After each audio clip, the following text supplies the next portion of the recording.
La politique, c'est pas un match de football où l'arbitre fait des remplacements. On se bat. On ne fuit pas à la première difficulté. Un tiers m'a fui. Il a abandonné ses troupes. Donc, il n'a rien à revendre. Aujourd'hui, les Ivoiriens, en tout cas ceux qui espéraient en lui, sont déçus. Et chez nous, en Côte d'Ivoire, la politique, comme partout ailleurs, c'est une lutte, c'est un combat.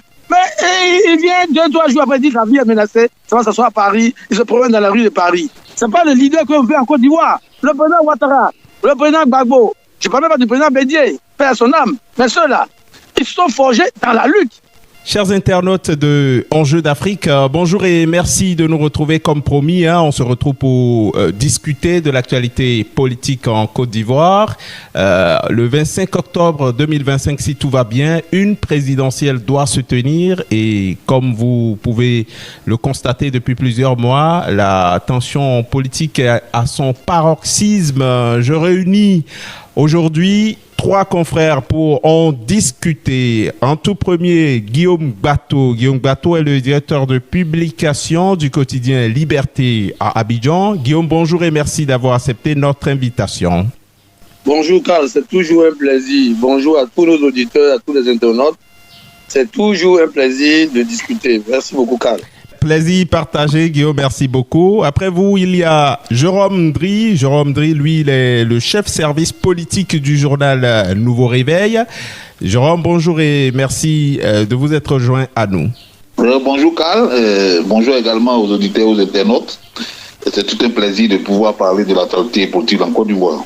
On va terminer par Sylvain Guédé Debailly, qui, lui, est journaliste et travaille au quotidien en ligne Connexion Ivoirienne.net. Sylvain, bonjour et merci d'avoir accepté notre invitation. Bonjour, je salue à mon tour tous nos internautes qui nous suivent. Je salue mes confrères Jérôme Ondry, qui est un ami. Je salue également Guillaume Gbato, dont l'image a fait le tour de la toile ce week-end au congrès du RHDP.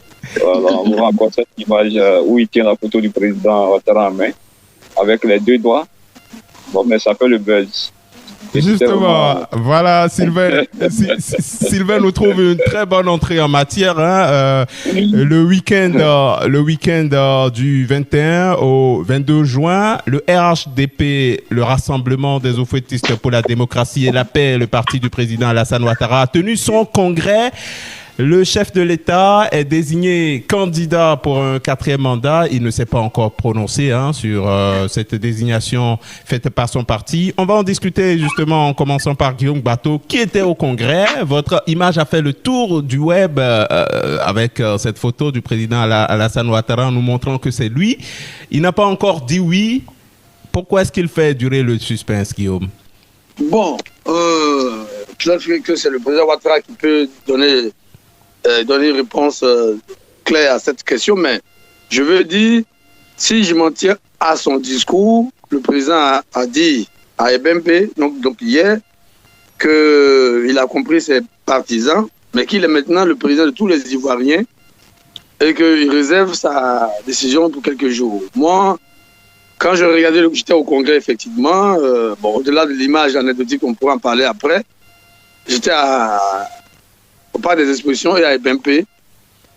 Quand j'ai regardé le congrès, j'ai regardé le discours du président, je pense que, comme il s'inscrit dans les pas du Houphouët-Boigny, j'en déduis que le président veut apparaître à ces élections-là comme le candidat qui a rassemblé toute la Côte d'Ivoire.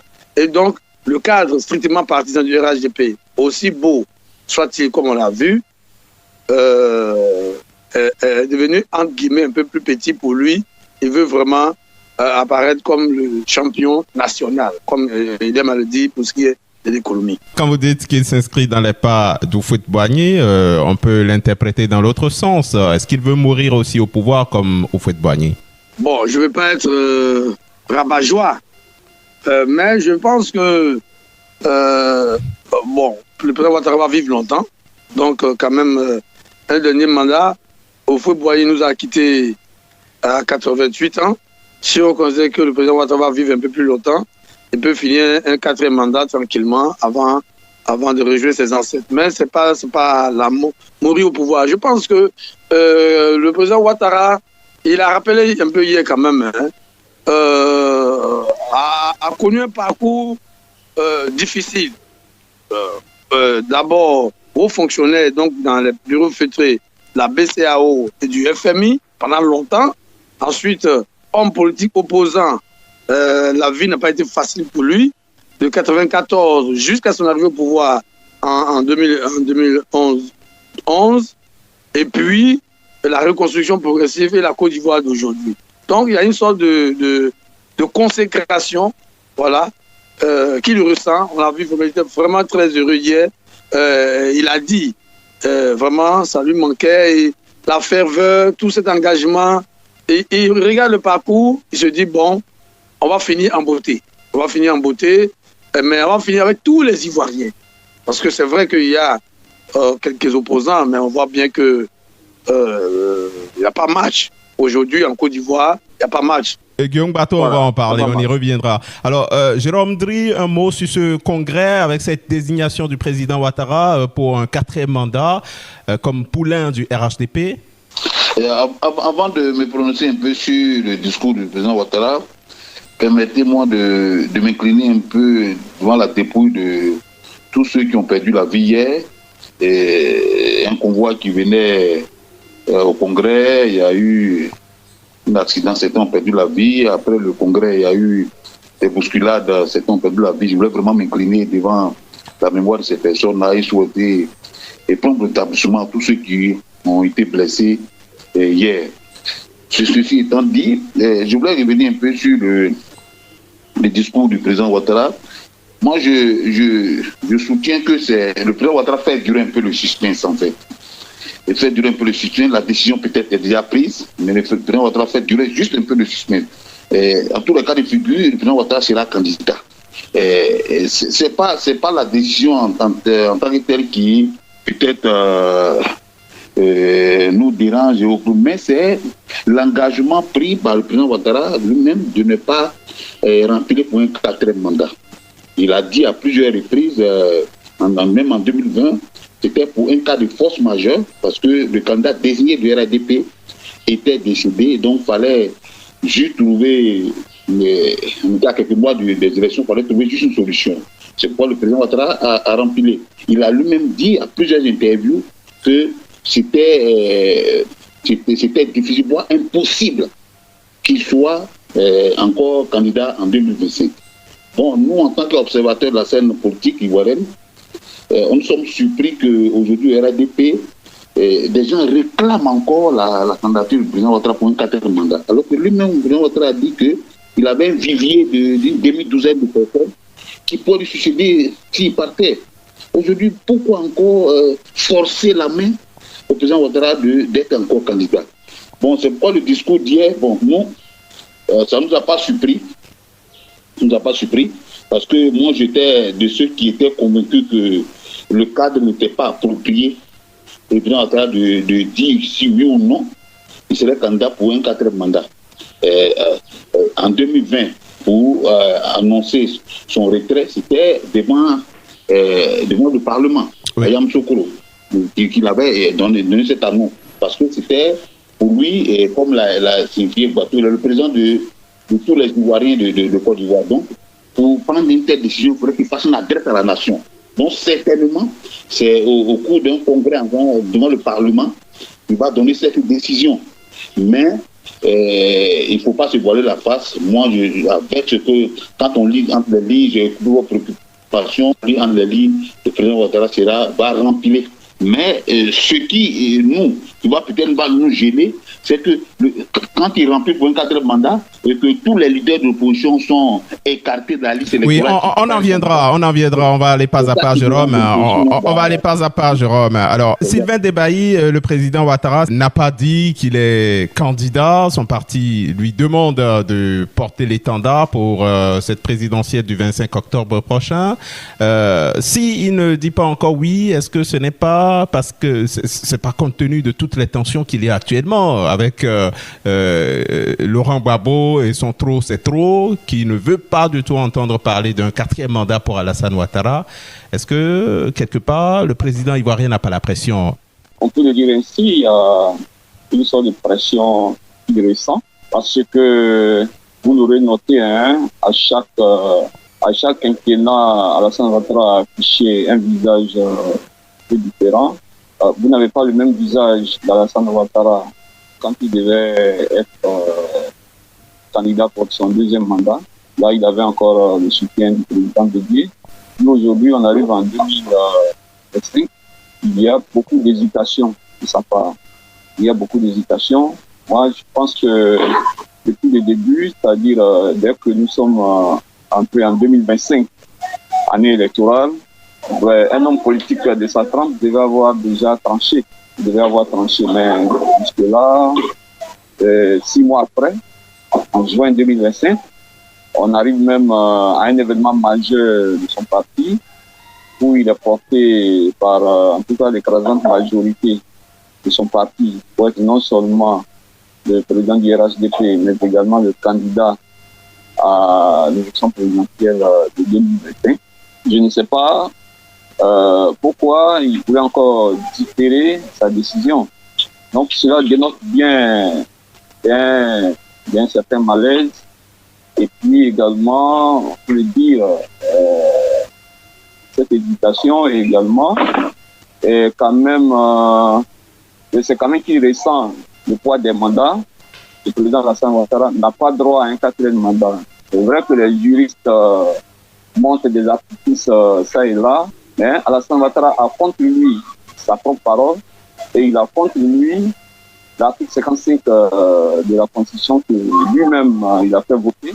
On va y revenir, on progresse pas à pas. Sylvain Debaye, on va retrouver maintenant Guillaume Bato. Alors, le président Ouattara est en route pour un 4e mandat, sauf grosse surprise, hein, comme le disait Jérôme Dry, il sera candidat ou bien il serait candidat pour la présidentielle du 25 octobre prochain. Mais Guillaume Bato, quand Ouattara se retrouve tout seul en liste comme ça, avec Tidjane Thiam qui est écarté, le président Laurent Gbagbo qui n'est pas partant non plus. Dans ces conditions, est-ce que il ne ferait pas mieux de se retirer aussi pour laisser cette course aux candidats qui se déclarent à Saleh Tiemoko ou encore l'ancien directeur de cabinet du ministre Ahmed Bakayoko, par exemple, laisser la scène au jeu en quelque sorte? Je ne sais pas pourquoi les Ivoiriens ou les observateurs de la scène politique ivoirienne s'offusquent, prennent l'absence de Tidjane Thiam dans l'île électorale comme un problème. Parce que Tidjane Thiam savait très bien qu'une loi en Côte d'Ivoire sur la nationalité interdisait la double nationalité. Et il n'a pas pris le souhait de renoncer à sa nationalité française. C'est la loi et aujourd'hui, on met cela sur le compte du président Ouattara. Le président Gbagbo, en 2020 déjà, il n'était pas candidat. Donc, ce n'est pas nouveau. Donc, je crois que ça n'a rien à voir avec la candidature du président Alassane Ouattara. Non, en 2020, le président Gbagbo n'était pas en Côte d'Ivoire, il était à La Haye, il ne pouvait pas être candidat, Guillaume. Oui, non, il n'était plus à La Haye, il était à Bruxelles. Oui, si vous voulez, il ne pouvait plus être candidat. Non, il était à Bruxelles, mais ses partisans ont déposé sa candidature qui a été invalidée par le Conseil constitutionnel.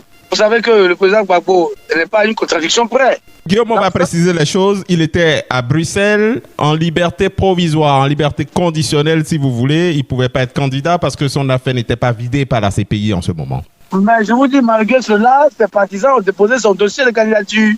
Comme aujourd'hui, ils disent qu'il sera candidat alors qu'il n'est pas sur la liste électorale. Ce n'est pas la première fois.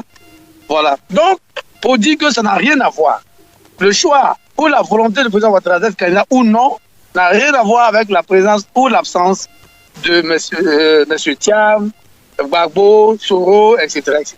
Je rappelle, parce que souvent, en Côte d'Ivoire, beaucoup d'acteurs ont la mémoire un peu courte. Je suis désolé de parler ainsi. Mais en 2000, le président Bédié, qui avait été victime d'un coup d'État 10 mois avant, n'était pas sur la liste, ou du moins sa candidature a été invalidée par le Conseil constitutionnel. Le président Ouattara lui-même, sa candidature a été invalidée par le Conseil constitutionnel. Et le président Gbagbo a été autorisé à compétir avec le président Gueye à son âme et des candidats de témoignage. Gbagbo ne s'en est jamais offusqué. Donc, ce n'est pas la première fois qu'un leader politique n'est pas sur la liste ou ne compétit pas parce que empêché par la loi. Voilà. Donc, je pense qu'il n'y a aucun rapport. Alors, Guillaume, quand vous parlez comme ça en tant qu'observateur assidu de la vie politique ivoirienne, on peut se poser plein de questions. Les événements que vous avez cités, les événements que vous venez de citer, vous savez que toutes les crises que ça a entraîné pour la Côte d'Ivoire, est-ce que vous voulez rester dans cet éternel recommencement des situations désastreuses pour le pays? Je vais vous dire une chose. En 2025, il n'y aura pas de crise. Il n'y aura pas de crise, faute de combattants. Parce que Gbagbo veut se battre, mais il n'en a pas la force. Le président Bédié n'est pas un père à son âme. Thiam a fui, il est à Paris depuis 2 mois, il a jeté l'éponge. Donc, il n'y aura pas de crise, faute de combattants. Voilà, ça, je peux vous rassurer, il n'y aura pas de crise, parce qu'il n'y a personne pour faire la... Soro Guillaume est en villégiature depuis plusieurs années, il est perdu dans le pays de l'AES. Non, on ne parlera pas de villégiature, il est en exil. Disons les choses telles qu'elles sont, Guillaume. Bon, il est en exil, bon, ok. Carl, tu choisis tes mots, moi, je suis fair play. Il est en exil, ok. Mais il n'y aura pas de crise, faute de combattants. Parce que ce qui s'est passé en 2020, et que certains veulent le répéter, mais vous savez qu'en 2020, on peut dire que c'était une surprise. Mais 5 ans après, vous ne pouvez pas recommencer la même chose. Donc, les Ivoiriens, d'abord, n'ont pas envie de se faire canarder dans la rue. Et puis, le PPACI, le PDCI, à l'état actuel des choses, même avec les alliés, la CAP, qui a volé en éclats, bon, ils n'ont pas les moyens de mobiliser les Ivoiriens dans la rue. Donc, il n'y aura pas de crise. Je dis, faute de combattants. Jérôme Dri, on va vous demander si vous pensez comme Guillaume Bateau qu'il n'y aura pas de crise faute de combattants. Il faut préciser que le 19 juin dernier, Laurent Gbagbo et Tidjane Thiam ont conclu une alliance pour dénoncer leur exclusion et s'opposer au 4e mandat du président Ouattara. Guillaume trouve qu'il n'y a pas de combattants, qu'il n'y a personne en face du président Ouattara. Mais Carl, allez-y. Carl, vraiment, je suis un peu... désolé dessus un peu de ce que Guillaume Bateau dit. À la limite, Guillaume Bateau nargue les Ivoiriens. Guillaume Bateau nargue les Ivoiriens. Je vais revenir sur 2 éléments que mon confrère Dibaye a cités. Le président Ouattara est en face de 2 cas.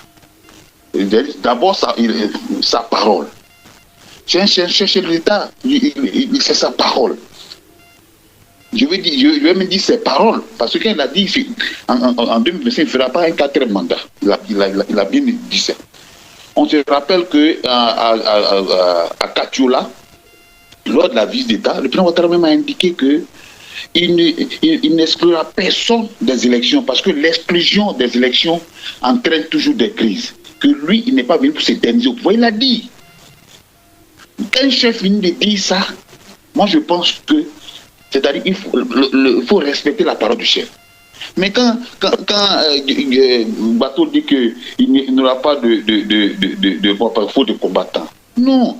L'opposition actuelle n'a pas pour objectif d'aller prendre les armes pour pouvoir venir en dehors. Non. Moi, quand on suivons la démarche de l'opposition, c'est pourquoi l'opposition a toujours réclamé ce qu'on appelle le dialogue, pour pouvoir s'attendre sur le minimum avant d'aller à ces élections.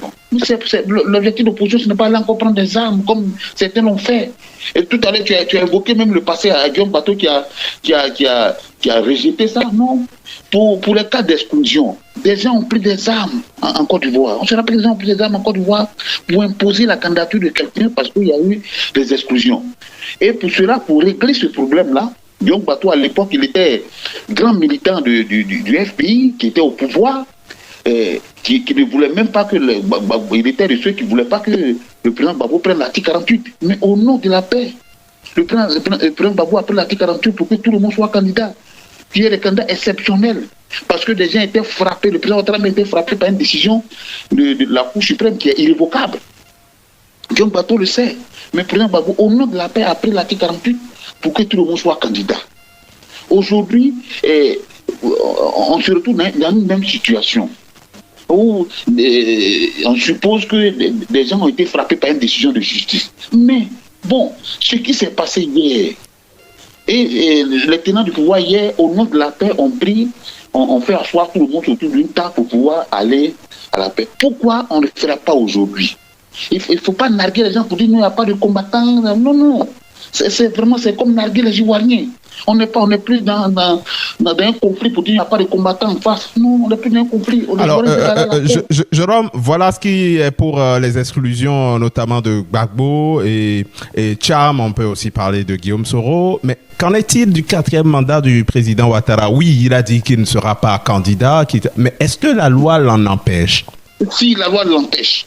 La loi l'empêche. L'article 55 dit qu'on gère le pouvoir pour 2 mandats non renouvelables. Et la nouvelle constitution ne remet pas en cause tous les juristes, que ce soit au regard au bout, que ce soit même le ministre de la Justice, devant le Parlement ivoirien, après l'engagement solennel pour dire non, la nouvelle constitution ne remet pas en cause l'article 55. Oui, mais ça c'est... oui, Jérôme, ça c'est un vieux débat, on l'a déjà entendu en 2020. On l'a déjà entendu en 2020 pour le 3e mandat. Ce n'est pas un vieux débat, c'est le même débat. C'est pourquoi aujourd'hui, pour pouvoir maquiller la chose, les bateaux ne diront pas que c'est un 4e mandat, ils diront que c'est le 2e mandat de la 2e République. C'est ce qu'ils font. Ils font un maquillage pour dire cela parce qu'ils sont très gênés dans la posture actuelle de bien cadrer.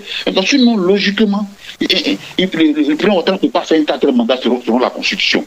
L'article 55 le dit qu'il ne peut pas faire un 4e mandat. À côté de cela, lui-même, son engagement qu'il a pris vis-à-vis de tous les Ivoiriens pour dire non, il ne peut pas faire un 4e mandat, que c'était un cas de force majeure en 2025. Et en 2020, il a même dit devant une interview que c'était même difficile, voire impossible qu'il fasse un 4e mandat. Impossible qu'il fasse un 4e mandat.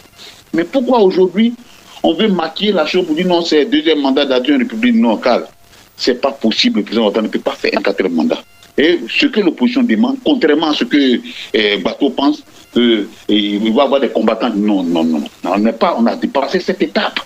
On a dépassé cette étape on va dire, de la vie de la nation où on doit prendre. Non, l'opposition ne veut pas prendre des armes. L'opposition demande à ce que le parti au pouvoir organise un dialogue pour que les gens s'asseyent pour discuter des contours du processus électoral, pour que les Ivoiriens puissent aller enfin à la paix avec une élection démocratique, inclusive et une élection de paix.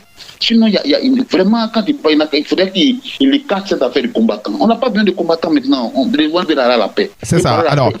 Alors, Sylvain Debailly, voilà, il faut organiser un dialogue, comme le dit Jérôme Dri, pour parler avec son opposition. Mais très souvent, c'est quand les pouvoirs sont en position de faiblesse qu'ils appellent à la table de négociation. Est-ce que le président Ouattara n'est pas trop fort aujourd'hui, ne contrôle pas tout encore en Côte d'Ivoire pour ouvrir cette brèche à l'opposition? La force, quelle que soit sa dimension, doit être une force utile et ne doit pas être une force destructrice. La Côte d'Ivoire a quand même eu un parcours glorieux et puis après un parcours sombre. Alors est-ce que pour un chef d'État, est-ce que la question qui se pose, c'est de s'éterniser dans les crises ou alors un jour on se dit, bon, on en a assez de crises, faisons l'effort de passer à autre chose, instaurons une vraie démocratie pour que le pays vive longuement dans la stabilité. Je pense que c'est cette option-là qui vaut pour un homme d'État. Et donc, quand on me dit que non, il n'y aura pas de crise faute de combattants, je pense que bon, c'est une opinion. C'est une opinion, mais que nous autres, nous ne partageons pas. Vous savez, on ne sait jamais quelle forme prend une crise. Une crise, elle est multiforme. La crise n'est pas forcément armée. La crise aussi, ça peut être une crise de légitimité. Imaginez le président Ouattara à la tête d'un pays pour un 4e mandat, avec tous les poids lourds de l'opposition éliminés avant la compétition. Il est élu dans ces conditions-là. Comment se regardera-t-il par rapport à ses concitoyens? et comment le monde extérieur va le regarder. Et dans le même temps, Sylvain, dans le même temps, ça ne sera pas nouveau en Côte d'Ivoire. On l'a déjà vu en 2020. Le président Ouattara a dû envoyer des gendarmes pour encercler la maison de Henri Konan Bédié. Ça ne l'a pas empêché d'achever son mandat. Oui, mais ça doit être l'exception. Ça ne doit pas être la règle. Voilà, la Côte d'Ivoire, si vous voyez que le peuple ivoirien est calme, ce n'est pas parce qu'il est heureux, ce n'est pas parce qu'il est content de ce que fait le président Alassane Ouattara, mais c'est un peuple épris de paix. Et donc, ce n'est pas parce que ce peuple-là, il est tranquille qu'il faut à chaque fois chercher à l'agiter. Il finira par se réveiller. C'est pour ça que j'ai dit qu'on ne sait jamais quelle forme prend une crise. Pensez-vous que un homme, une personnalité comme Guillaume Soro, veuille rester en exil éternellement? Quelqu'un me disait tout à l'heure que mon confrère parlait tout à l'heure de villégiature, et c'est heureux que vous l'ayez recadré. Soro Guillaume n'est pas en villégiature, il est bien en exil depuis des années maintenant. Et quand on pose le problème de Guillaume Soro au chef de l'État, bon, il ne veut même pas en entendre parler. Mais est-ce qu'il va continuer à errer comme ça entre les pays, ne pas revenir dans son propre pays? Bon, vous voyez. Donc ça, il ne faut pas s'aimer les germes d'une déflagration, parce que même s'il n'y a pas de combattants en face, mais le fait d'entretenir une telle injustice à la longue, ça peut créer des frustrations. Idem pour le président Laurent Gbagbo, qui a quand même géré ce pays, qui a pris des lois, qui a signé des décisions qui ont engagé l'avenir du pays, l'actualité du pays à un moment donné. Vous dites de celui-là qu'il ne peut plus candidater parce qu'il aurait dévalisé la BCEAO. Est-ce que vous comprenez? Donc, je crois personnellement que cela fait partie de ce que moi j'appelle des artifices. Des artifices pour éliminer des candidats. Non, ce sont des décisions qu'on peut peut-être juridiquement habiller, mais qui n'ont pas de légitimité du tout et qui ne sont pas du tout fondées. Voilà. Donc, je crois qu'aujourd'hui en Côte d'Ivoire, le moment est venu pour que Alassane Ouattara, en tout cas, déjà 15 ans de stabilité, il faut lui permettre que cette stabilité demeure, en tout cas durablement encore. Mais il a en main les cartes. Il a en main les cartes. Vous voyez, c'est pourquoi je voudrais rejoindre Jérôme Ndrick, qui estime que le président va être candidat à nouveau. Oui, mais les signes sont là. Les signes sont là parce que nous apprenons que c'est un jury qui va se prononcer. Et quand nous serons en juillet, vers le 15 juillet, quand nous serons là, il ne restera que 3 mois et demi à 4 mois avant la présidentielle. Quel temps y aura-t-il au sein du RHDP? Il a d'ailleurs déjà désigné comme candidat pour préparer notre candidat. Il n'y aura pas du tout de temps. Donc, ça, alors, les candidats pour la présidentielle, ils ont jusqu'à quand pour déposer leur dossier? Oh, c'est déjà en août, hein, qu'il faut que le dépôt des candidatures soit clôturé. C'est ça. Alors, Guillaume Bateau, les confrères ne sont pas du tout d'accord avec vous. Je le disais, le 19 juin dernier, Laurent Gbagbo et Tidiane Cham ont conclu une nouvelle alliance. Et en plus de ça, il y avait déjà l'alliance dirigée par Tidiane Cham, cette coalition pour l'alternance pacifique. Est-ce que le président Ouattara, en définitive, n'a pas du souci à se faire? Si l'opposition s'organise comme ça, est-ce qu'il ne risque pas d'être secoué, ébranlé? Oui, Karl, je vais, avant de répondre à ta question précisément, répondre un peu à mes confrères. Très rapidement. Je crois que la vie politique, ce n'est pas ce que chacun peut ressentir comme ressenti. Je dis, mes confrères disent qu'ils ne sont pas d'accord. C'est leur droit. Mais est-ce qu'aujourd'hui, eux qui vivent avec moi à Abidjan, en Côte d'Ivoire, quand ils regardent le président Gbagbo, le président Thiam, Soro Guillaume, Blé Goudé et autres, ils ont les moyens, et tu l'as dit, Karl, la politique, c'est une question de rapport de force. On n'est pas à l'église ni à la mosquée, c'est une question de rapport de force. Est-ce que le président, et ce que j'ai cité, ont les moyens politiques de contraindre Ouattara à faire tout ce qu'il demande? Est-ce qu'ils en ont les moyens? Je dis non. Ils n'ont ni la force ni la force physique pour le président Gbagbo, ni la force physique pour commencer, ni les moyens politiques. Soro, j'ai dit, bon, vous ne voulez pas dire qu'il est en villégiature, mais il est en villégiature parce que lui, Soro, quand il s'agissait de Charles Blé Goudé, lui disait de venir répondre à la justice. Mais pourquoi il ne vient pas répondre à la justice? Il dit qu'il est en exil. Le président Thiam, lui aussi, il est en exil. Il a quitté Abidjan, ça fait plusieurs mois. Il a abandonné ses troupes. Mon ami et frère Charles Blé Goudé, bon, qui fait même sa vie comme il peut. Mais est-ce qu'ils ont les moyens aujourd'hui de contrer le président Ouattara à...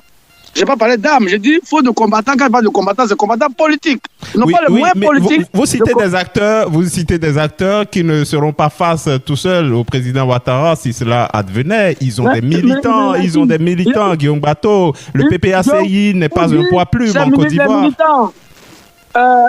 Moi-même qui parle, Carl, vous savez, pendant longtemps, j'ai défendu le président Gbagbo. Évidemment. Vous le savez très bien. Très bien.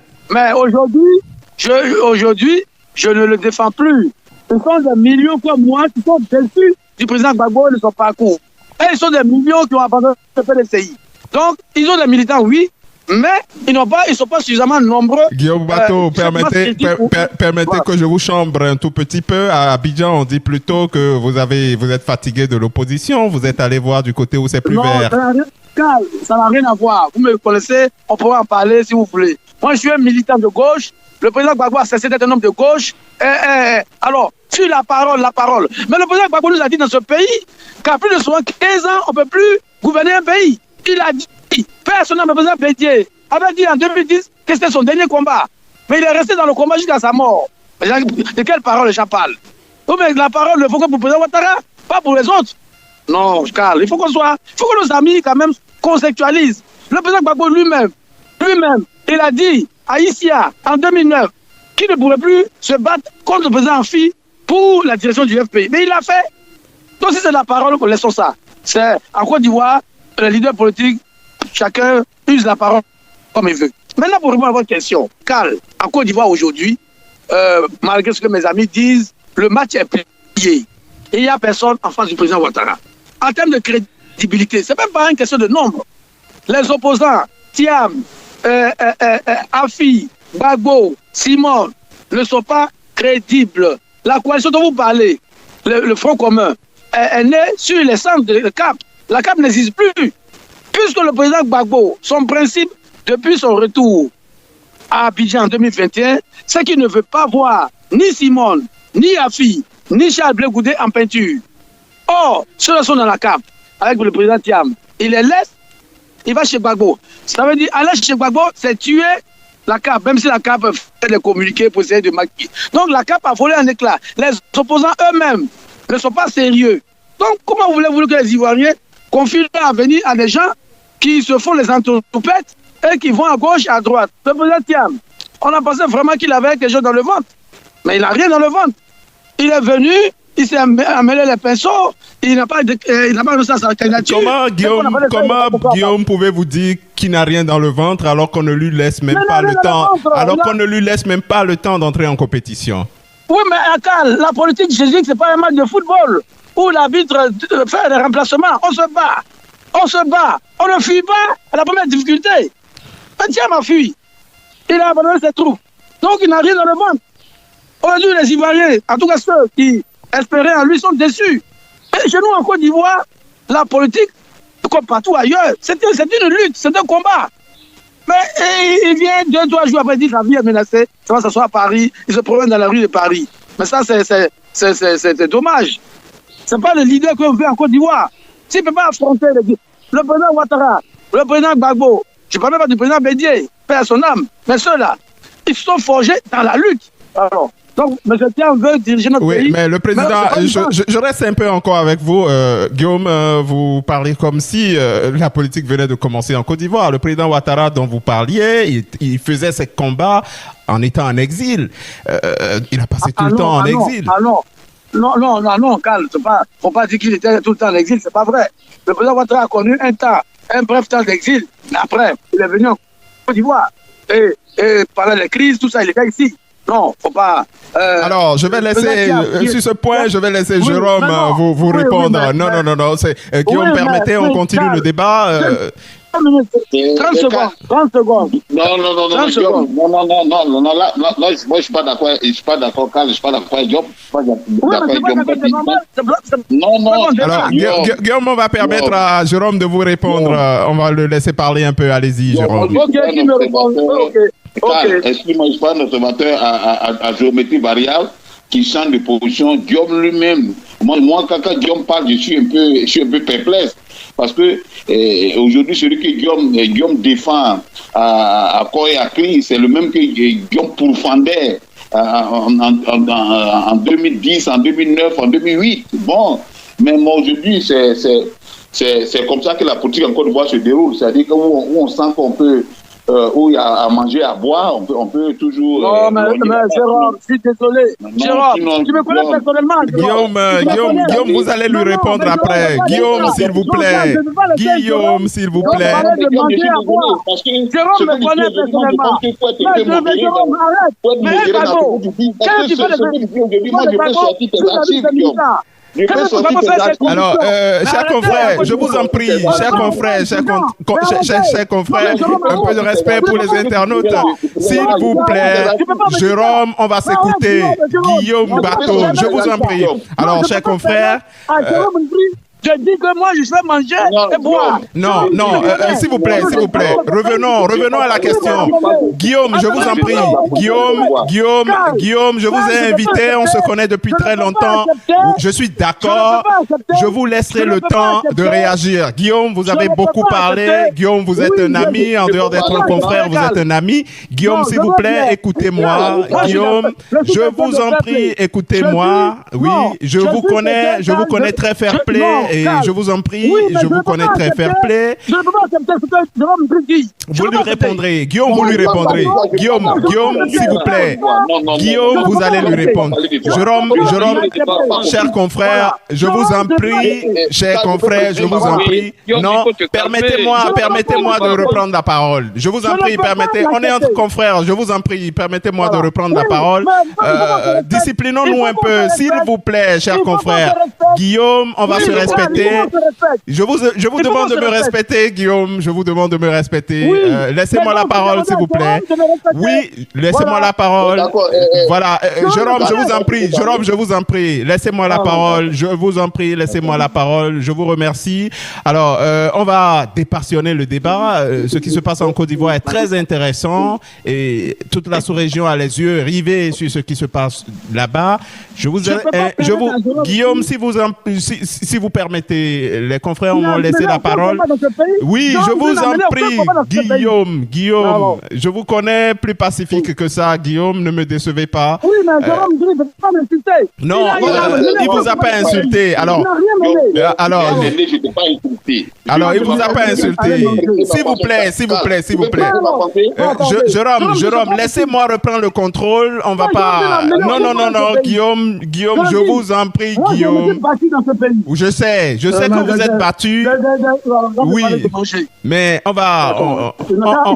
Guillaume, Guillaume, écoutez-moi. Voilà. Merci à vous de vous être calmé, Guillaume. Mais vous n'êtes pas encore calme, Guillaume. Alors, c'est bon maintenant. Alors, chers confrères, dépassionnons le débat. Toute la sous-région est inquiète par rapport à ce qui se passe en Côte d'Ivoire. Je vous ai invité pour que vous puissiez faire la lumière, pas pour vous quereller sur nos antennes. Je vous en prie, on va répondre en se respectant et ça permettra aux auditeurs, aux internautes qui nous suivent de pouvoir écouter tranquillement, en toute sérénité, le débat et puis faire leurs analyse aussi. Maintenant, la question que j'ai posée à Jérôme Dri, je me perds aussi dans ce que j'ai cherché à savoir. Alors, Jérôme, je vous laisse continuer sans trop attaquer Guillaume, comme il le disait, je vous en prie. Soyons fair-play. Non, en fait, je voulais juste m'excuser auprès de Guillaume qui pense que c'est mon aîné, je ne peux pas l'attaquer. Bref n'a pas compris ma pensée, je parlais de la politique en général. Vraiment, s'il s'est senti choqué, vraiment, je prends mes excuses. C'est un aîné, je ne peux pas vraiment le citer sur un plateau de radio. Vraiment, merci à vous. Donc, j'étais en train d'indiquer que, moi, quand on dit, par exemple, que le président Tidiane Thiam, il n'a rien peut-être dans le ventre, je m'inscris en faux. Qu'il a fui pour aller rester en France. Non, je m'inscris en faux, puisque, comme tu l'as même souligné, le président Ouattara, à un moment de sa vie, lui-même, il était en exil. Il se sentait menacé, il était en exil, le président Ouattara était en exil. Mais ce que je dis, si on veut mesurer son vrai poids politique ou sa légitimité, permettez à tout le monde d'être candidat. Et puis, quand tout le monde est candidat, à partir de là, quand vous gagnez cette élection, il y a la question de la légitimité qui se suppose. Quand tous les candidats sont éliminés et que le président Ouattara va seul, au terme de cette élection-là, c'est quelle légitimité on a? C'est quelle image nous envoyons à l'extérieur? Aujourd'hui, dans les normes démocratiques, l'élection est un élément fondamental qui est c'est l'organisation d'une élection crédible, inclusive et démocratique. Ça fait partie des normes démocratiques, des pays qui se veulent des pays démocratiques. Mais si en Côte d'Ivoire, nous écartons tout le monde et que nous présentons un candidat que nous croyons super fort, on mesure la force de ce candidat à partir de quoi? Alors, Jérôme, oui, on peut être d'accord avec vous, mais la politique, c'est de l'anticipation. Tidjane Thiam sait depuis plusieurs années qu'il serait candidat à la présidentielle de 2025, mais il attend le dernier moment pour aller se départir de sa nationalité française. Est-ce qu'il n'a pas prêté le bâton pour se faire battre quelque part? Non, il n'a pas prêté le bâton pour se faire battre. C'est-à-dire que vous avez en Côte d'Ivoire, nous ne sommes pas juristes. Mais souvent, c'est ce que, comment il s'appelle, l'ex-porte-parole du RADP a souligné la dernière fois qu'il y a des problèmes. Joël Guesson, qui est actuellement en détention. Les juristes nous emballent dans des termes que nous, en tant que journalistes, souvent on n'arrive pas à s'en sortir, ou bien les populations n'arrivent pas à comprendre. C'est comme un cercle fermé où c'est ceux, les partisans de ce cercle-là qui connaissent les thèmes, qui ont les dessus des thèmes. Mais vous ne pouvez pas dire que Tidjane Thiam est d'une nationalité française, alors que son grand frère, qui est gouverneur de Yamoussoukro, qui est le même père, même mère, est ivoirien parce qu'il est au RDP. Attends, allons-y comprendre quelque chose. Mais Tidjane Thiam n'a pas pris la nationalité française comme on veut le faire croire. Quand vous partez, les avocats ont fait sortir les registres, son père était français. Il est le dernier de la fratrie. Son père était français. C'est même après sa naissance que son père a pris la nationalité ivoirienne. Oui, mais pourquoi est-ce qu'il a dû laisser tomber finalement la nationalité française si tel était le cas? Non, parce que la Constitution en Côte d'Ivoire dit que pour être candidat à la présidentielle, il faut être exclusivement ivoirien. C'est dans le même cadre que Bion a renoncé à sa nationalité française en mars, dans la même période que Tidjane Thiam. C'est la loi qui dit qu'il faut exclusivement ivoirien.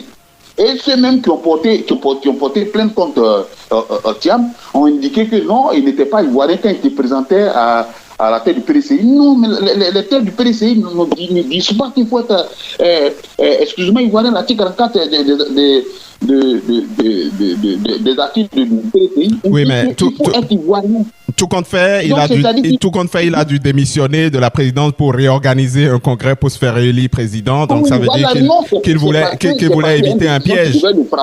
Il voulait éviter un piège. Tu as parlé d'anticipation.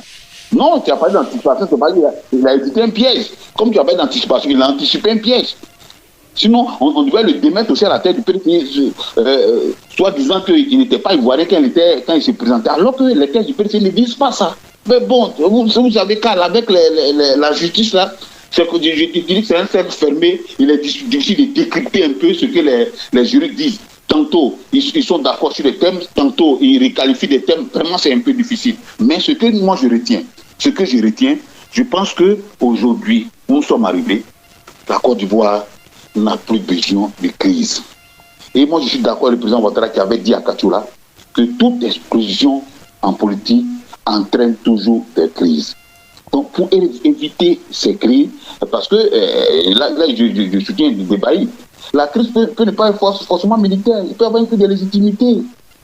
Donc, pour éviter ce genre de crise, je pense qu'il serait important de mettre les acteurs politiques autour d'une table, comme cela a été fait en 2010, mais c'était en période de crise, cela a été fait en 2010, pour que tous les acteurs politiques discutent ou s'attendre sur le minimum pour aller à une élection pour éviter une crise. Parce qu'une exclusion, quoi qu'on dise, entraînera toujours une crise. La crise peut ne pas être forcément militaire, mais elle peut être une crise de légitimité.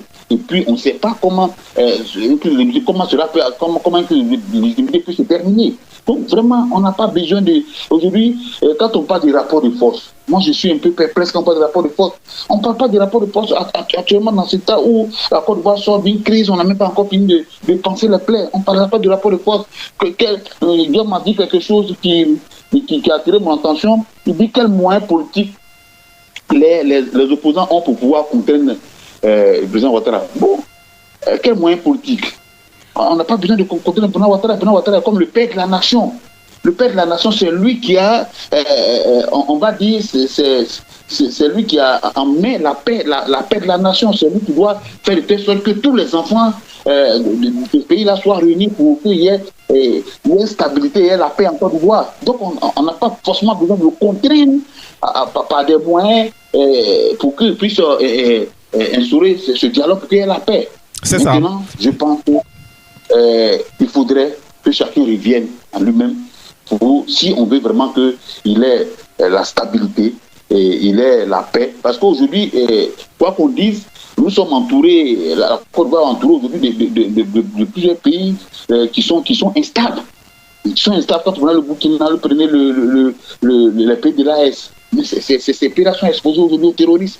Mais c'est à nous maintenant, nous, de pouvoir à l'intérieur chercher à consolider cette paix qu'on a, consolider cette stabilité-là, mais cela revient, la responsabilité revient, je pense bien, au président de la République, qui est le père, comme le père de la nation, c'est à lui de pouvoir réunir tout le monde pour que cette paix-là puisse exister. Merci Jérôme, on va écouter un peu Sylvain Debailly, mais en attendant, je rappelle aux internautes qui nous suivent que j'ai 3 invités, Guillaume Bateau qui est directeur de publication du quotidien Liberté, Jérôme Dri qui est le chef service politique du journal Nouveau Réveil, et puis Sylvain Guédé Debailly qui travaille au journal en ligne connexion ivoirienne.net. Alors Sylvain Debailly, oui, la Côte d'Ivoire dans toutes les périodes d'élections présidentielles depuis 2010 tout au moins, et même avant, il y a des crises. 2010 il y avait une crise, en 2015 les choses s'étaient plutôt bien passées.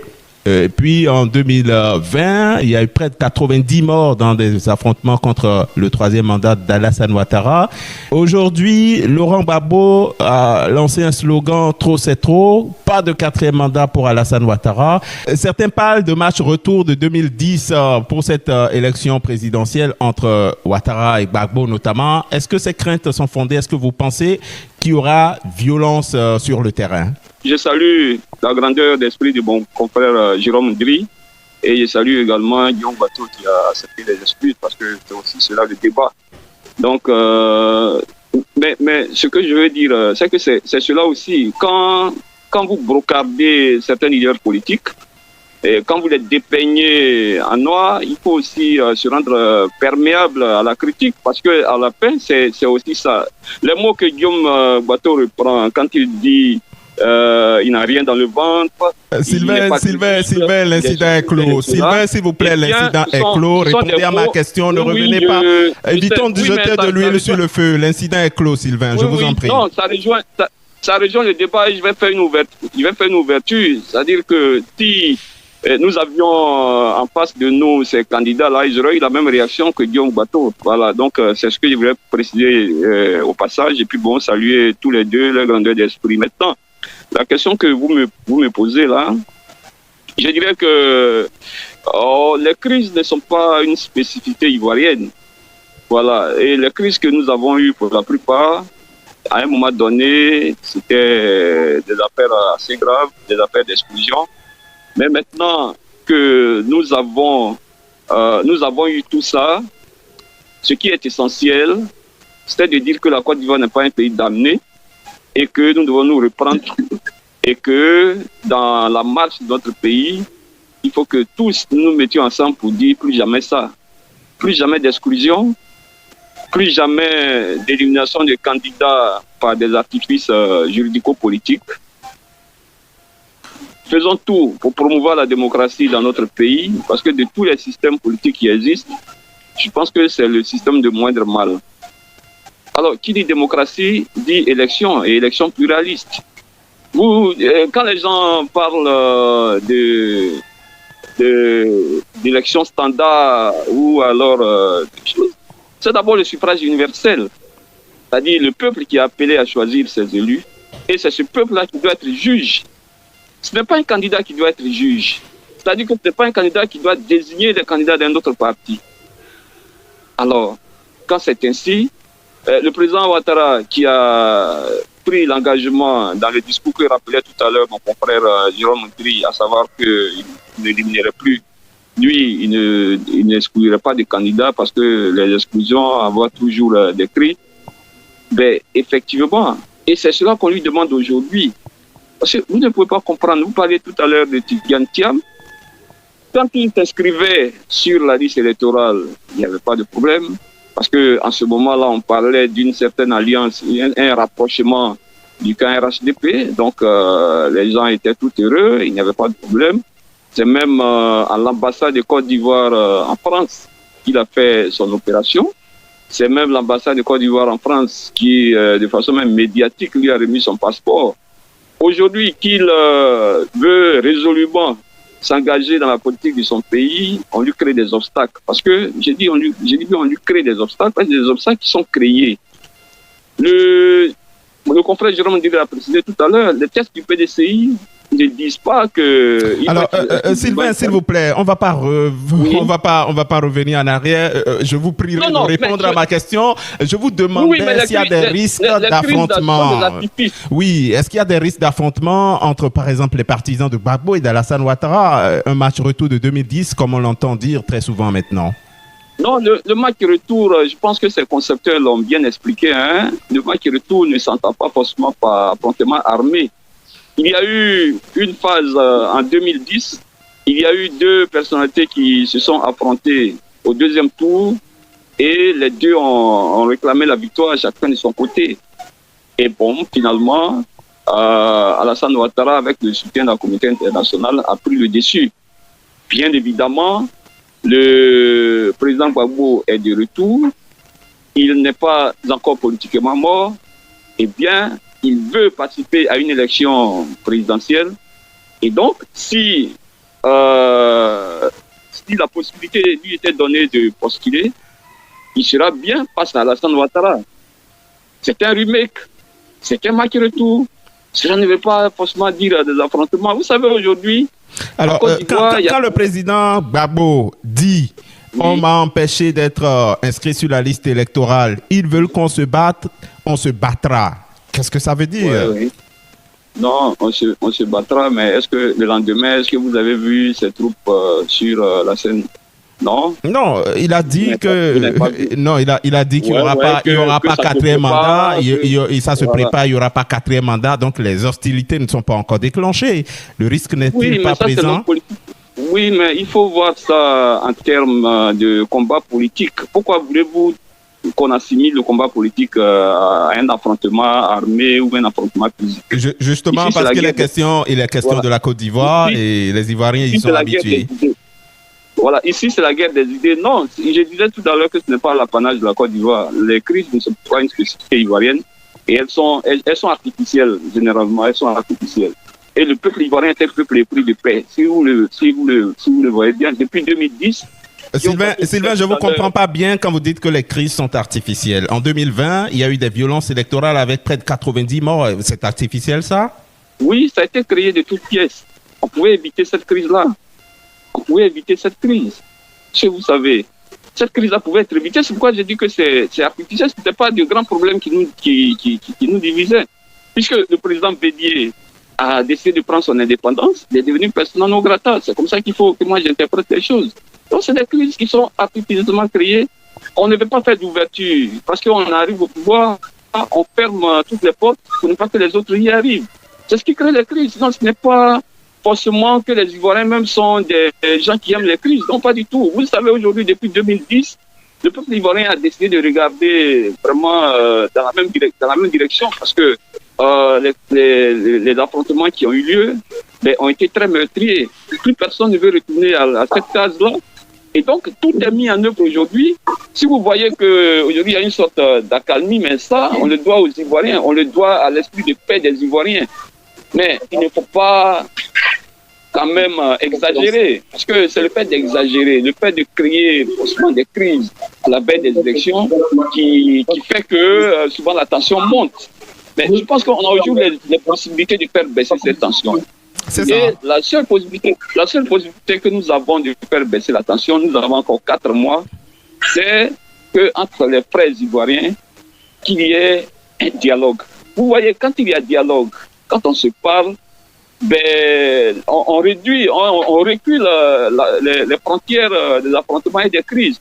Vous voyez, depuis un temps, on a créé la télévision ici, il y a des débats qui se font. Les débats sont si alimentés que finalement, les Ivoiriens suivent abondamment ces débats. Et c'est une sorte de catharsis, c'est une sorte de remède à toutes ces crises-là. Aujourd'hui, les gens préfèrent s'affronter sur des plateaux de télé avec des débats d'idées que dans les rues. Tout à fait. Et cela est en train de prendre corps. C'est ça. Le président Gbagbo dit qu'il va se battre. Rapidement. On ne peut pas y voir des affrontements armés. Personne n'est prêt pour une crise armée. Mais moi, vous voyez que quand il l'a dit, cela a fait bouger quand même les lignes et de façon positive. Vous avez vu ces différentes délégations qui sont allées voir tous les partis politiques, notamment la délégation de l'UA, la délégation de l'Union européenne. Et même aujourd'hui, au moment où je vous parle, les chefs traditionnels sont en mission à l'intérieur du pays en train de prôner l'apaisement. C'est des choses, c'est ça qui est ivoirien. Voilà, c'est cela qui est ivoirien, le dialogue, la camaraderie, la fraternité. C'est ce qui est ivoirien et c'est ce que nous voulons développer. Donc, il ne faut pas continuer à pousser les gens en disant que non, Tidjane Thiam, il n'est pas ivoirien, que Laurent Gbagbo, c'est un bagarreur. Non, ce n'est pas de cela qu'il s'agit. C'est ça, c'est compris. On va écouter maintenant Guillaume Bateau. Guillaume, je reviens à vous. Tout le monde appelle au dialogue. Qu'est-ce qui empêche le président Ouattara, compte tenu de la tension qu'il y a actuellement dans le pays, d'appeler ses opposants pour discuter, ne serait-ce que les voir ensemble en Côte d'Ivoire, on sait, apaise beaucoup le climat politique. Qu'est-ce qui l'empêche de le faire? Rien n'empêche le président Ouattara d'appeler ses opposants. Je rappelle, comme mes amis, pendant toute la prise, ils oublient que nous avons eu 4 phases de dialogue politique en Côte d'Ivoire depuis 2020. 4 phases. 4. Voilà. Parce que il n'y a pas de dialogue. Le dialogue, il y a eu lieu en Côte d'Ivoire. Et tout le monde y a participé. La dernière phase du dialogue politique, c'était il y a un an et demi. Voilà. On a commencé le dialogue politique avec Personnam, le premier ministre Amadou Kouan. En 2022, la dernière phase. Bon, même si c'est en 2022. Oui, mais Guillaume, l'abus du bien ne nuit pas, Guillaume. Dialoguer autant que faire se peut, si ça peut apaiser les tensions, pourquoi pas? Nous sommes à 4 mois de l'élection présidentielle. Premièrement, nous sommes partis aux accords, aux textes de la CEDEAO qui disent que à 6 mois d'une élection présidentielle, il ne faut pas remettre en cause le cadre juridique et institutionnel des élections. Ça, nous sommes partie prenante. Non, vous n'avez pas terminé ce que la CEDEAO a dit. La CEDEAO a précisé qu'à condition qu'il y ait un consensus dans la classe politique. Ça, c'est important, Guillaume. Mais justement, il n'y a pas de consensus. Donc, ce n'est pas la peine d'y aller. Le consensus, il se crée. Non, ce n'est pas à 4 mois d'une élection présidentielle. On a fait le dialogue 4 fois. On a mis tous les trucs sur la table. Le président Gbagbo, quand même, a été reçu au palais présidentiel à plusieurs reprises. Il ne faut pas dire qu'il n'y a pas de dialogue en Côte d'Ivoire. Ce n'est pas vrai. Mais quand on a dialogué et qu'on s'est mis d'accord... Pas à plusieurs reprises, c'est une seule fois. Mais écoutez. Non, une fois, 2 fois, le dialogue existe en Côte d'Ivoire. Alors, pour en venir à tout ce que mes amis disent, oui, il faut dialoguer, oui, il faut... Moi, je suis toujours... Alors, bon, je vais ouvrir une petite parenthèse pour présenter mes excuses. Je me suis un peu emporté face au propos de mon jeune frère Jérôme Ndri. Sylvain Debali a voulu dire que je parle de leur leader, mais si je suis face à un homme politique qui dit des choses, il n'y a pas de problème. Entre nous, confrères, on se connaît, et les choses qu'on peut dire. Donc, je ferme la parenthèse. Mais Jérôme Ndri, il est PDCI. Le PDCI dans ce pays, en termes de dialogue, Non, je ne suis pas PDCI, je suis très bon journal pro du PDCI. Oh, pardon, Jérôme. On se connaît tous en Côte d'Ivoire. Tu es PDCI. Ne reprenez pas, chers confrères, ne reprenez pas, je vous en prie, ne reprenez pas. Alors, Guillaume Bato, vous êtes quoi? Vous êtes quoi, Guillaume? Moi, je suis Front Populaire Ivoirien, je l'assume. Non, vous êtes RHDP aujourd'hui. Non, je ne suis pas RHDP. Là, oui, la précision est détaillée. La précision est détaillée. Calme. Tu t'es dit si tu veux. Tu fais une émission sur ça. Je suis Front Populaire Ivoirien. Je l'ai toujours été. Je suis pas proche. Nous sommes en partenariat avec le RHDP. Et ça ne date pas d'aujourd'hui, ça date de 2023. Voilà. Le président a décidé de mettre fin au partenariat. Nous, on a décidé de rester dans le partenariat avec un courant qui s'appelle Démocratie et Valeurs, dirigé par le président Issaga Sangaré, ancien secrétaire général du FPI. C'est clair. On peut faire le débat, mais ce n'est pas ça le débat aujourd'hui. Le débat, c'est que nos amis opposants, ou soi-disant opposants, qui eux-mêmes ont pris des positions il y a quelques années. Je vais rappeler ce que le président Gbagbo a dit. Le président Gbagbo a régné toute sa parole. Mais ce n'est pas grave. On peut pardonner au président Gbagbo, mais pas au président Ouattara. Le président Gbagbo peut dire qu'à 75 ans, avec les bobos qu'on a, on ne peut plus diriger un pays, et à 80 ans, vouloir être candidat. Ça, c'est normal. Ça, ce n'est pas la parole donnée. Jérôme insiste sur la parole. Et il a dit ça. Mais Gbagbo aussi a parlé dans ce pays. Mais pourquoi on n'en parle pas? Le président Tidi Antiam, mes amis estiment que je nage. Mais Carl, tu as posé des questions à propos. Mais dans un pays que tu veux diriger, il faut connaître les lois. Si tu ne peux pas connaître les lois du pays que tu veux diriger, mais moi j'estime que tu n'as rien dans le ventre, même si tu as fait polytechnique. Voilà. Le débat que les gens font aujourd'hui, oui, le père de la nation, mais ça c'est des conceptions dépassées. En démocratie, il n'y a pas de père de la nation. Il y a un président de la République. Ah, mais c'est le président qui a dit ça hier, hein? Il a dit que les Ivoiriens de tous les Ivoiriens. Il est le président de tous les Ivoiriens, pas le père de tous les Ivoiriens. Les mots ont leur sens. Il a dit, je suis le président de tous les Ivoiriens. Il n'a pas dit, je suis le père de tous les Ivoiriens. Voilà. Donc, on est dans un contexte où les opposants, sachant qu'ils vont perdre les élections, parce qu'il n'y a pas d'issue pour eux, veulent créer. Mais je dis calme. Je l'ai déjà dit. Ah, mais Guillaume, sachant qu'ils vont perdre les élections auxquelles ils ne participent pas, c'est quand même bizarre, Guillaume. On peut perdre les élections auxquelles on ne participe pas. Calme. Tu travailles au Sénégal. Calme, tu travailles au Sénégal. Au Sénégal, il y a 1 an et plus, Ousmane Sonko, leader charismatique du PASTEF, était contraint par les lois de son pays. Il ne pouvait pas être candidat. Qu'est-ce qu'il a fait? Il a désigné Diomaye Faye. Et Diomaye Faye est président de la République. Mais pourquoi en Côte d'Ivoire, M. Gbagbo, Thiam et autres pensent qu'ils sont les nouveaux Jésus-Christ ou Mahomet? Dans leur parti politique, il n'y a pas d'autres cadres qui peuvent représenter. Quelqu'un a parlé de guerre d'idées. Je crois que c'est Débailly qui a dit que ce n'est pas une guerre physique, c'est une guerre d'idées. Mais il n'y a personne au PDCI et au PPACI pour porter les idées de ces partis. C'est Gbagbo seul, c'est Thiam seul. Il faut arrêter. On peut vous poser la question. Guillaume Bato, on peut vous retourner la question. Alassane Ouattara est en lice pour un 4e mandat qui est très polémique. Pourquoi est-ce qu'il ne prépare pas un poulain dans son parti pour prendre la relève comme il avait tenté avec Gon Coulibaly qui malheureusement est décédé après? Oui, la polémique, c'est pas la loi, Karl. La polémique, c'est pas la loi. Ouattara est éligible. Voilà, il est éligible. Gbagbo n'est pas éligible. Thiam n'est pas éligible. Voilà, la polémique, Karl, toi et moi et mes amis, on peut faire la polémique 100 ans si nous voulons. Mais la polémique, c'est pas la loi. Oui, mais la loi lui empêche aussi le 4e mandat. C'est pas que la polémique. C'est faux, c'est pas vrai, Karl. La loi ne l'empêche pas. L'article 55 de la Constitution. C'est faux. L'article 55 ne dit pas cela. L'article 55 dit que le mandat est renouvelable. Le premier mandat dans un autre constitutionnel nouveau a été fait en 2020, mais le deuxième, c'est en 2025. Alors, Jérôme a dit quelque part, oui, Guillaume est gêné de parler 4e mandat. Moi, je ne suis pas gêné. Le président Ouattara est éligible à son 4e mandat, puisque c'est 2 républiques différentes. Moi, je ne suis pas gêné du tout. Je ne suis pas gêné. Voilà, c'est son 4e mandat, mais la 2e république. Et Jérôme Ndri était d'accord quand on changeait la Constitution en 2016. Voilà, ils ont fait campagne pour changer la Constitution. Et justement, comme on parle de parole, le président Affi N'Guessan, les vidéos sont surabondantes, avec qui je faisais chemin en 2016.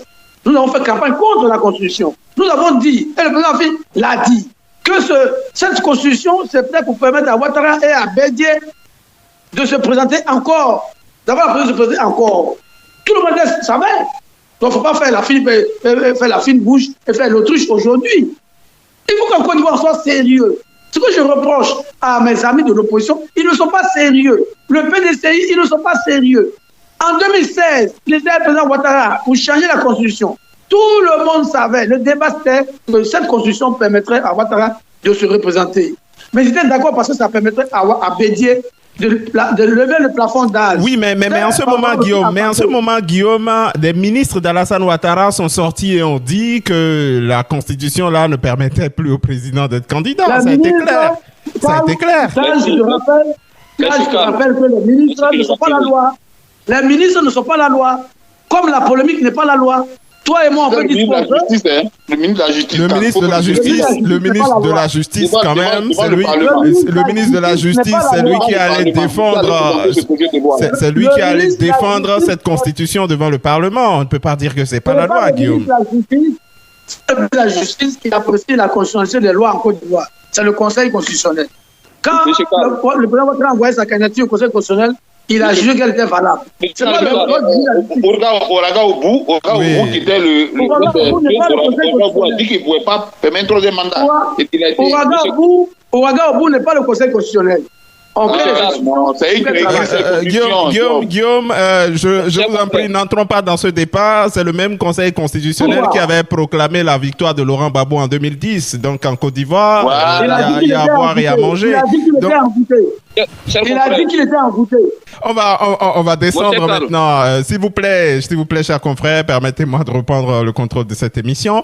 On va aborder la descente tranquillement parce qu'on a fait plus d'une heure d'émission. Alors, Guillaume Bateau, avant de vous laisser partir, dites-nous, selon vous, quelle est la solution pour que la crise qui se profile pour la présidentielle d'octobre 2025 n'ait pas lieu? La solution, c'est que le PDCI et les autres désignent de nouveaux candidats. Il n'y aura pas de dialogue, il n'y aura pas de crise. Merci, Carl.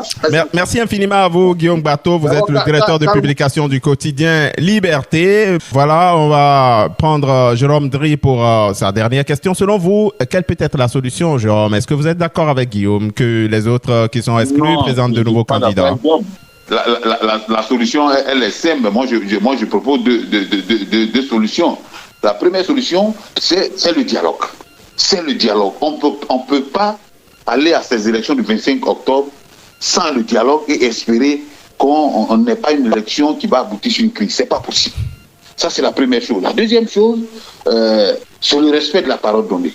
Le président Ouattara a indiqué qu'il ne serait pas candidat en 2025. Bon, Guillaume, je rejoins un peu la solution de Guillaume, que le PDCI, le RADP et le PPACI trouvent des personnes, des nouveaux candidats. Alors, Jérôme, quand vous dites respect de la parole donnée, on est quand même en Afrique. Vous savez ce que ça veut dire en politique, la parole. C'est pas seulement en Côte d'Ivoire que les hommes politiques ne respectent pas leur parole.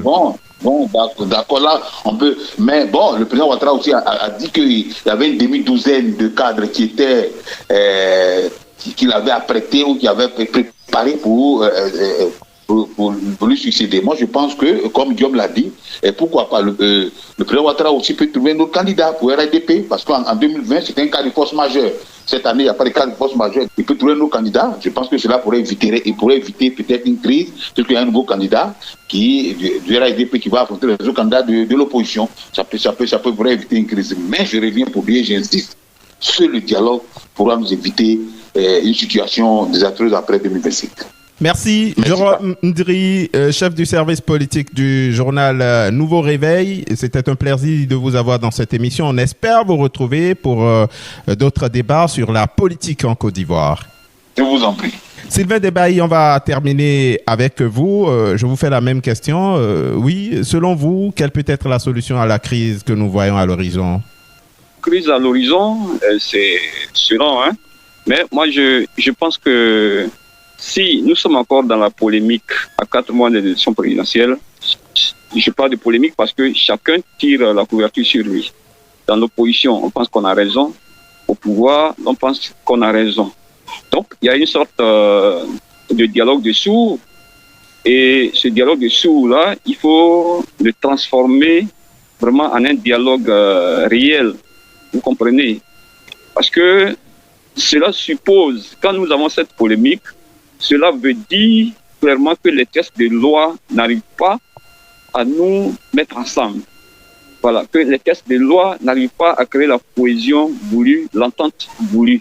Tout le monde devrait, quand la loi a fini de parler, on dirait que c'est la loi et tout le monde s'aligne. Mais malheureusement, tout le monde ne s'aligne pas. Et au fur et à mesure que nous approchons de l'élection, il y a des peurs et il y a de la frustration, il y a de la hantise. Ces mots que je viens de citer ne sont pas des mots qui concourent à l'organisation d'une bonne élection. Vous ne pouvez pas aller dans une urne avec la peur dans le ventre, ce n'est pas possible. Donc nous courons vers d'abord une crise de légitimité, parce que si la situation reste en l'état, moi je ne sais pas combien iront au vote ici à Abidjan d'abord. On va même pas parler de l'intérieur du pays. Donc vous aurez une élection qui sera boycottée par la majorité des Ivoiriens, parce que Guillaume Bateau disait tout à l'heure que le président Ouattara va gagner, que les autres, c'est parce qu'ils se savent perdants, qu'ils jouent contre la main. Non, c'est pas ça. Aujourd'hui, il n'y a pas un baromètre pour apprécier cela. Et puis bon, il y a même des sondages qui ne vont pas dans le sens de ce qu'il dit. Et voilà. Donc, il faut permettre qu'il y ait la sérénité, qu'il y ait la cohésion autour de cette élection. D'où le dialogue demandé. Vous savez, si on revient un peu en arrière en 2012, jusqu'à la veille des élections, le président Gbagbo a permis que les acteurs puissent s'asseoir encore pour arrondir les angles et puis aller à l'élection.